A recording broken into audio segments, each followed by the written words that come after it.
سورۃ الاعراف کی آیت نمبر 188 جو میں کہتا ہوں قرآن کی سب سے سخت آیت ہے عقیدہ توحید کے حوالے سے. اور یہ آیت اگر آپ چوک میں اعلیٰ حضرت کا ترجمہ پڑھ کے بھی سنا دینا تو آپ کے اوپر 295 سی انہوں نے لگا دینی ہے. قُلْ لَا أَمْلِكُ لِنَفْسِي نَفْعًا وَلَا ضَرًّا. وہی بات اے نبی تم خود فرما دو اپنی مبارک زبان سے کہ میں تو اپنی جان کے لیے بھی کسی نفع و نقصان کا مالک نہیں ہوں, باقی تو شاید چھڑ دو. الا ما شاء اللہ, ہاں جو اللہ میرے لیے فیصلہ کرے, اس نے فیصلہ کرنا ہے کہ مجھے کون سی نفع مند چیز پہنچے گی اور کون سی نقصان والی. اچھا بعض جاہل مولویوں نے نا الا ما شاء اللہ کو اس طرح ریلیٹ کیا کہ ہاں جو اللہ چاہتا ہے نا اتنا میں نفع نقصان کا مالک ہے ہوں. اندازہ کریں وہ بھی جھوٹ نکلا. یہ تو حضور اپنی بات کر رہے ہیں, آپ کے نفع نقصان کی تو بات پھر بھی نہیں ہو رہی. میں اپنی جان کے لیے بھی کسی نفع نقصان کا مالک نہیں مگر جو اللہ چاہے. تو یہ انہوں نے جو دھوکہ دیا وہ اسی آیت میں پکڑا گیا. اگلی بات اللہ نے اور کھول کے بیان کر دی تاکہ موٹے دماغ والوں کو بھی سمجھ آ جائے. وَلَوْ كُنْتُ أَعْلَمُ الْغَيْبِ, اگر میں خود سے غائب کو جان لیتا, لَاسْتَكْثَرْتُ مِنَ الْخَيْرِ, تو میں خیر کثیر جمع کر لیتا. ہاں وہ غیب تو ہم مانتے ہیں جو اللہ تعالیٰ وحی کے ذریعے بتاتا ہے, جو وہ نہ مانے وہ تو کافر ہے, وہ تو نبی کی شان ہے. وَمَا كَانَ اللَّهُ لِيُطْلِعَكُمْ عَلَى الْغَيْبِ وَلَكِنَّ اللَّهَ يَجْتَبِي مِن رُّسُلِهِ مَن يَشَاءُ. اللہ کی شان نہیں کہ ہر ایک کو غیب پر اطلاع دے, وہ اپنے پیغمبروں میں سے جسے چاہتا ہے چن لیتا ہے, اور تمہارا کام ہے اللہ اور اس کے پیغمبروں کے اوپر ایمان لے کر آؤ. لیکن اگر نبی علیہ السلام خود سے غیب جان لیتے کہ مستقبل میں کیا ہونے والا ہے, تو اے نبی تم فرما دو میں خیر کثیر جمع کر لیتا. ظاہر ہے جب آپ کو مستقبل کا حال پتہ چل جائے, آج کے دور میں سمجھنے کے لیے کہ ڈالر کی قیمت یا گولڈ کے اوپر جانے والی ہے, آپ دیکھیں اس ایک سال میں ڈبل ہو گیا گولڈ. مجھے اس لیے پتا ہے کہ مجھے اس دفعہ ڈبل زکات نکالنی پڑی ہے اسی گولڈ کی جو گولڈ اتنا ہی پڑا ہوا ہے, زکات ڈبل دینی پڑی ہے. کیوں؟ قیمت اوپر چلی گئی. تو اگر یہ بات اس وقت لوگوں کو پتا ہوتی تو لوگوں نے اپنے پلاٹ بھی بیچ کے نا گولڈ لے کے رکھ لینا تھا. پلاٹ اتنے اوپر نہیں گئے جتنا گولڈ گیا.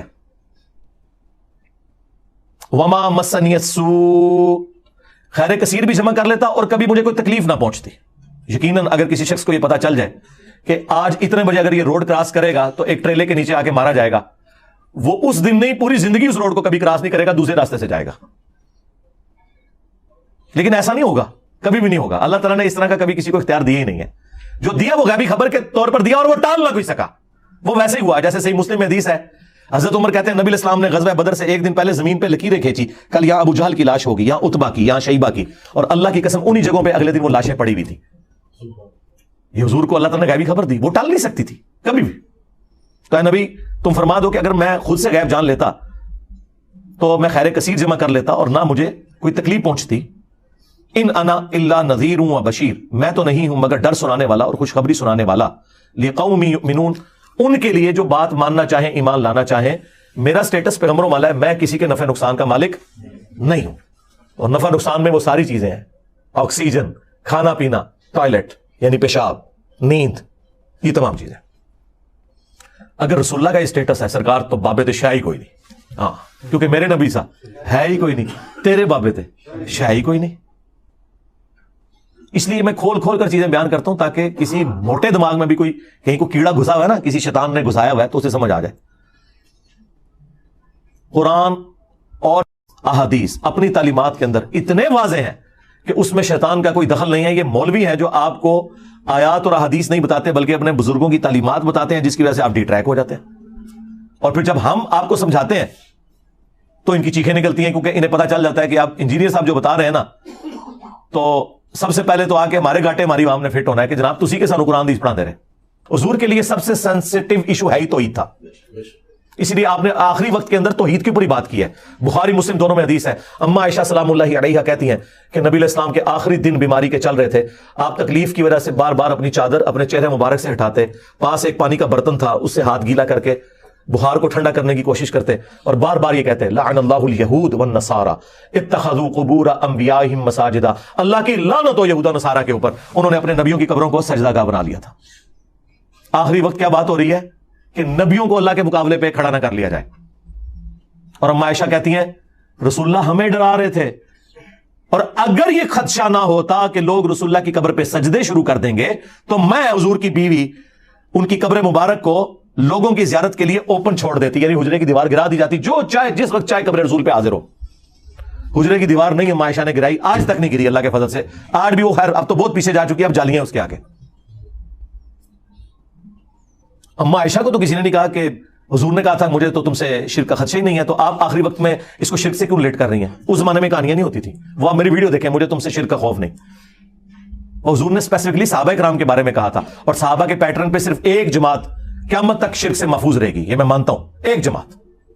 جس طرح کہ بنی اسرائیل پوری کی پوری گمراہ ہو گئی، یہ امت پوری گمراہ نہیں ہوگی، اس لیے حضور نے کہا تھا مجھے اپنی امت سے شرک کا خوف نہیں کہ یہ ساری مشرک ہو جائے۔ باقی وہ ویڈیو آپ دیکھ لیں، حضور تو صحیح بخاری میں ہے، حضرت عمر کہتے ہیں میں نے ممبر پہ حضور سے خود سنا ہے کہ دیکھنا میری شان کو اس طرح بلند نہ کرنا جس طرح نصارہ نے اپنے پیغمبر کو بڑھا دیا تھا، عیسیٰ ابن مریم کو، میں اللہ کا بندہ اور اس کا رسول ہوں، مجھے اللہ کا بندہ اور اس کا رسول ہی کہنا۔ اور پھر ایک اور حدیث بخاری مسلم دونوں میں، حضور کے بیماری کے دن آخری چل رہے ہیں، حضور کی 3 بیویاں حضور کے پاس بیٹھی ہوئی ہیں، ظاہر ہے سب سے ایک کلوز رشتہ اس حوالے سے، اور پھر یہ بھی ازمائش کہ وہ حضور کی وفات کے بعد کوئی اور خامن بھی چوز نہیں کر سکتی، یہ کتنی بڑی ازمائش ہے۔ مرتبہ امہات المومنین کو ویسے نہیں مل گیا، آپ سیدہ عائشہ کی تکلیف کا اندازہ کر سکتے ہیں کہ ایک 18 سال کی بچی جس نے حضور کے بعد 47 سال زندہ رہنا ہے، اس کو اللہ نے ایک بچہ بھی نہیں دیا کہ اس کے سارے زندگی گزار لے، اکیلا وہ 47 سال کا سفر انہوں نے اس حجرے میں کیا ہے۔ اس تکلیف کا کوئی اندازہ لگا سکتا ہے؟ اہم ہی نہیں اتنا بڑا مرتبہ عمار بن یاسر جو ہے وہ کوفے کے ممبر پہ کہہ رہے کہ لوگوں عائشہ دنیا اور آخرت میں تمہارے نبی کی بیوی ہیں، مرتبہ نہیں کم ہو سکتا، اگرچہ انہوں نے خلیفہ وقت کے خلاف خروج کیا، مرتبہ نہیں کم ہوا، لیکن اللہ تمہیں آزما رہا ہے کہ عائشہ کی اطاعت کرتے ہو یا اللہ کی اطاعت کرتے ہو حضرت علی کا ساتھ دے کر، کیونکہ وہ اولی الامر منکم وہ ہیں۔ لیکن عمار بن یاسر نے اما عائشہ کا مرتبہ نہیں کم کیا کہ ان کی اس غلطی سے ان کی زندگی کو 0 سے ملٹیپلائی کر دے، کہا دنیا اور آخرت میں تمہارے نبی کی زوجہ ہیں۔ یہ ایک ازمائش ہے کہ تم نے اللہ کی اطاعت کرنی ہے یا عائشہ کی اطاعت کرنی ہے۔ اس لیے میں کہتا ہوں میں عمار بن یاسر والا شیعہ ہوں، میں رافضی والا شیعہ نہیں ہوں، مرتبہ کم نہیں ہوگا، ہاں اختلاف رائے اپنی جگہ رہے گا۔ تو اما عائشہ اس حجرے میں رہی 47 سال تک، تو اما عائشہ بیٹھی ہوئی ہیں، سیدہ ام سلمہ بیٹھی ہوئی ہیں، اور ام حبیبہ بیٹھی ہوئی ہیں، 3 بیویاں حضور کی، اور ان میں سے یہ تو سینئر بیویاں ہیں، اسلام میں بھی سینئر ہیں، انہوں نے ہجرت مدینہ سے پہلے ہجرت حبشہ بھی کی ہوئی ہے۔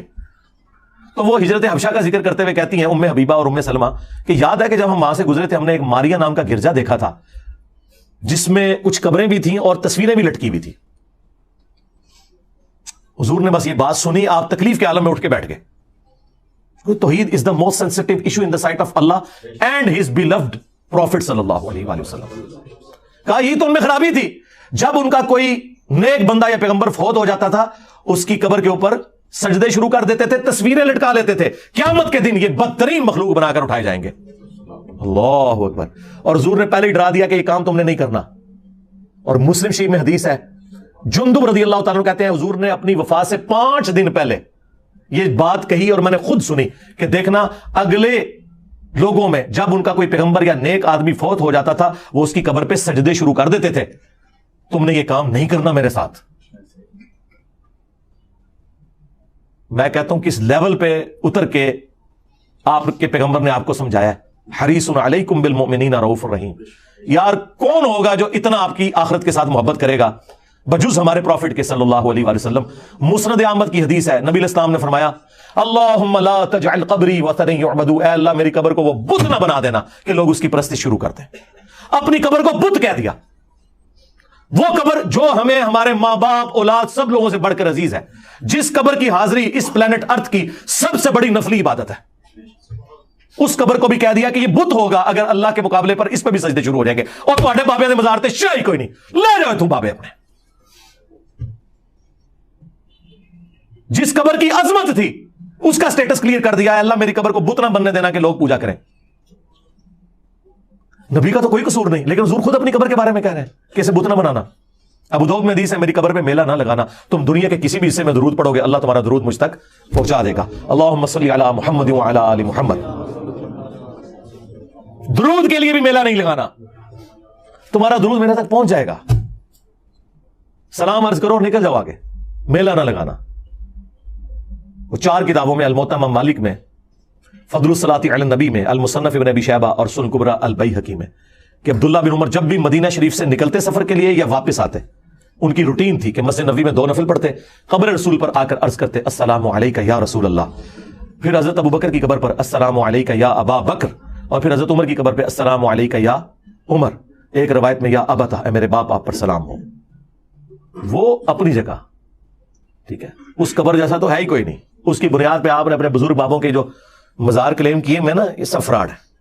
باقی مزارات، گنبد خضرا، یہ ایک الگ سے ایک سینسٹیو ٹاپک ہے، اس پہ میری الگ سے ویڈیوز ریکارڈ ہے، وہ پھر مجھے 2 گھنٹے اور لگ جائیں گے، اس کے لیے آپ میری ویڈیوز دیکھیں۔ میں نے ایک ایک مقدمہ جو ہے وہ توحید کے حوالے سے کلیئر کیا۔